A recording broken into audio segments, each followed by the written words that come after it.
நான் ஒரு புத்தகத்தை படிச்சிட்டு இருந்தேன். சூட்சுமமான ஒரு விஷயம் தெரிஞ்சது. தர்த்திரம் இருக்கலாம், தர்த்திர புத்தி இருக்கக்கூடாது. இப்படி ஒரு புக்குங்க, ஒரு சின்ன ஒரு ரெண்டு பக்கம் படிச்சிட்டேன். என்னமோ ஒன்று உள்ள போகுது, நான் உங்களுக்கு அதை கடத்துறேன்.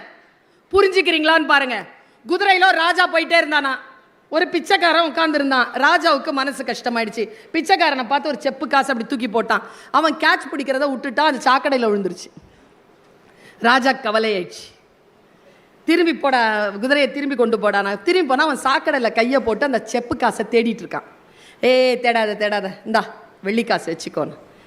வெள்ளிக்காசை இந்த கையில் வாங்கிக்கிட்டு மறுபடியும் அந்த செப்பு காசையே சாக்கடையில் தேடுறான். ராஜா சொன்னார், நான் நிறுத்த சொன்னேனே, உனக்கு இது பத்தலையா? இந்தா ஒரு தங்க காசு. தங்க காசையும் வாங்கிக்கிட்டு அந்த பிச்சைக்காரன் அதிலேயே கை போட்டு தேடிட்டு இருந்தான். ராஜா, எப்போடா நீ அதை நிறுத்துவ? இல்லை இருங்க, வரேன் ஒரு நிமிஷம். ராஜா பேசிட்டு இருக்கான், இவன் சாக்கடையில் தேடிட்டு இருக்கான். சரி வா, உன்னை நான் ராஜா ஆக்குறேன். அப்படின்னா என் பாதி ராஜ்யம் கொடுத்துட்றேன். அந்த புத்தியை என்ன பண்ணுவீங்க? மனம் இருக்குல்ல, அந்த அழுக்க கழுவுறது வாசிப்பு.